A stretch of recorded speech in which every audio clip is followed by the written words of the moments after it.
नमिता और उसके mummy papa कचरा उठाने का काम करते हैं, जिस वजह से उनके घर में 2 वक्त के खाने के साथ लोगों की गालियाँ और ताने भी आते हैं। एक दिन नमिता कचरा उठा रही होती है कि तभी फोन में देखते हुए एक आंटी वहाँ नमिता से टकरा जाती है। छी छी, ए लड़की, तू देख कर नहीं चल सकती क्या?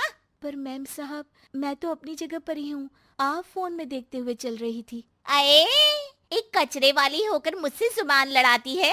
अब घर जाकर दोबारा नहाना पड़ेगा, पूरा गंदा कर दिया। कितनी बदबू आ रही है। ऐसा बोलते हुए आंटी वहाँ से चली जाती है और उनकी बातों से दुखी नमिता आंखों में आंसू लिए काम करती रहती है। इसी तरह दिन बीतते हैं और एक दोपहर नमिता अपनी मस्ती में गाना गुनगुनाते हुए कचरा इकट्ठा कर रही होती है कि तभी जिंदगी एक सफर है सुहाना, यहाँ कल क्या हो किसने जाना, जिंदगी। तभी उसकी टक्कर मोहन से हो जाती है। अरे देखकर काम करो। मुझे माफ कर दीजिए साहब, गलती से टक्कर हो गई, मैंने जानबूझकर कुछ नहीं किया। ऐसा कोई जानबूझकर भला करेगा भी क्यों, कुछ नहीं होता।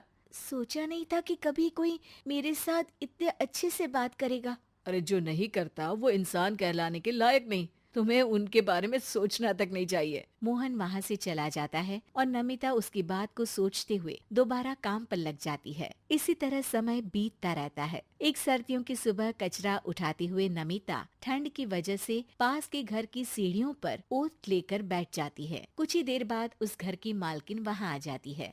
हाय तौबा, मेरा सारा घर गंदा कर दिया। अरे मैं घर के सामने गंदगी नहीं होने देती और तू पूरी की पूरी गंदगी मेरे घर की सीढ़ियों पर ही आकर बैठ गई। मालकिन, ठंड बहुत है इसलिए कुछ देर बैठ गई, अभी चली जाती हूँ और सफाई भी कर दूंगी। अरे यहाँ बैठकर घर पहले ही गंदा कर चुकी है, अब छूकर अशुद्ध भी करना चाहती है। अपनी माँ के चिल्लाने की आवाज सुनकर मोहन घर से बाहर निकल आता है, जहाँ नमिता को देख वो किसी तरह अपनी माँ को शांत करके घर में वापस भेज देता है। मुझे माफ कर दीजिए मालिक, गलती हो गई। अरे प्लीज मुझे मोहन बुलाओ और अपनी माँ की तरफ से मैं माफी मांगता हूँ। अरे नहीं मालिक, लोग वैसे भी हमें इंसान समझते ही कहाँ है, इसलिए अब इन सब की आदत है। अगर इन सब की बातों को बुरा लगाने लगे तो भूखे ही मर जाएंगे। वैसे तुम्हें ठंड में इन पतले फटे कपड़ों की जगह मोटे और गर्म कपड़े पहनने चाहिए। मेरे पास इतनी चॉइस नहीं है, जो है बस यही है। और जब घर में मम्मी पापा भूखे बैठे हो तो क्या सर्दी और क्या गर्मी। चलती हूँ साहब। नमिता तो वहाँ से चली जाती है, लेकिन अब मोहन उसके बारे में सोचना ही बंद नहीं कर पाता। कुछ दिनों बाद नमिता दोबारा कचरा उठाने मोहन के घर के पास आती है, जिसे देख वो एक नया गर्म सूट लेकर उसके पास आता है। ये तुम्हारे लिए है।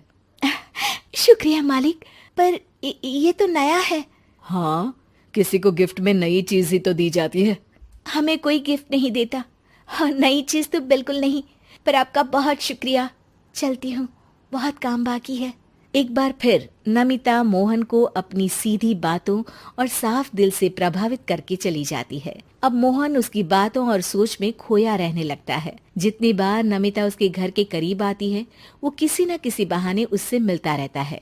ये सिलसिला लंबा चलता है, जिसमें धीरे धीरे दोनों एक दूसरे से प्यार करने लगते हैं। नमिता, क्या तुम मुझसे शादी करोगी? मुझे नहीं लगता कि ये सही है।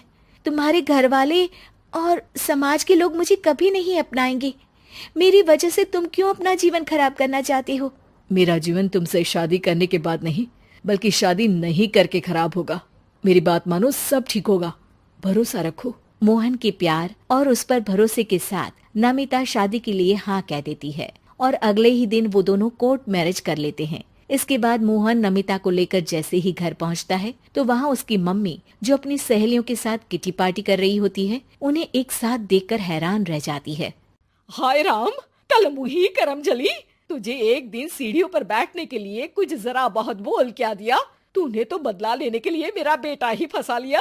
अरे जिस लड़की की हमारे सामने खड़े तक होने की औकात नहीं, मोहन तू सीधा उससे शादी करके घर के अंदर ही ले आया। हाय हाय बहन, अब तुम समाज में क्या मुंह दिखाओगी? अरे मेरी बात मानो, अब बाहर निकलना ही बंद कर देना। आंटी जी, मेरी माँ का तो पता नहीं, पर आप आज बाहर निकलकर दोबारा इस घर में कदम मत रखना। अरे हम ऐसे कचरे वालों के घर में आकर अपनी इज्जत खराब करने का शौक भी नहीं रखते।